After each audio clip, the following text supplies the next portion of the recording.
Hi friend, welcome to good luck channel. நம்ம இப்போ என்ன ரெசிபி பார்க்க போகிறோன்னா சுவையான தலைக்கறி குழம்பு எப்படி செய்கிறதுன்னு பார்க்கலாம் வாங்க. அடுப்பு பற்ற வச்சு குக்கர் வச்சுருங்க. தேவையான அளவு ஆயில் கடுகு போட்டு பொரிஞ்ச வாட்டி கருவேப்பிலை சேர்த்திக்கோங்க. தேவையான அளவு வெங்காயம் சேர்த்திக்கோங்க. வெங்காயம் நல்லா பொரியட்டும். நல்லா வதங்கின வாட்டி தலைக்கறிக்கு தேவையான நம்ம மசாலா அரைச்சி ரெடி பண்ணி வச்சுருக்கோம். நல்லா பொரிஞ்ச வாட்டி வதக்குங்க. நல்லா ப்ரௌன் கலரில் வரட்டும் வெங்காயம். அப்போ நம்ம அரைச்சி வச்ச மசாலாவை அதில் சேர்த்திக்கலாம்.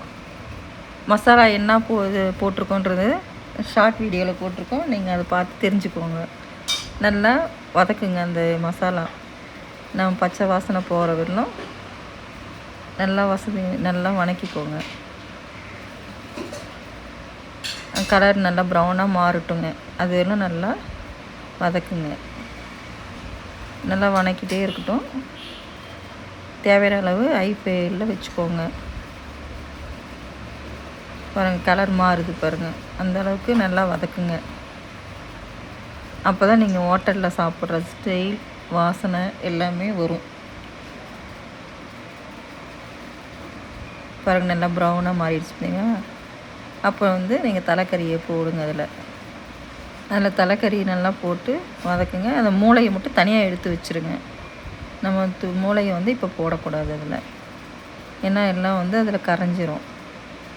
நம்ம குழம்பு ரெடியான வாட்டி அதில் போட்டு ஒரு கொதித்த வாட்டி இறக்கிக்கலாம். அதெல்லாம் தனியாக எடுத்து வச்சுருங்க. மூளையை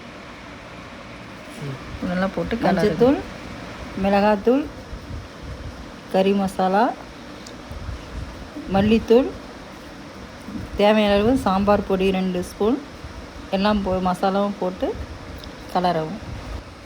பொடிங்கெல்லாம் போட்டு முடிச்ச வாட்டி நல்லா கழுவிட்டு தேவையான அளவு தேங்காய், தக்காளி எல்லாம் போட்டு அரைச்ச விழுதை அதில் போட்டு கிளறி தண்ணி தேவையான அளவு நம்ம ஊற்றிக்கிட்டு ஒரு 5-6 விசில் விட்டு இறக்கிக்கலாம்.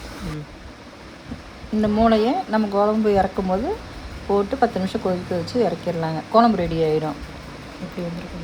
எப்படி வந்திருக்கு பார்க்கலாம் வாங்க. தலைக்கறி பாருங்கள், எவ்வளோ அழகாக கலர்ஃபுல்லாக ரெடி ஆகிடுச்சு.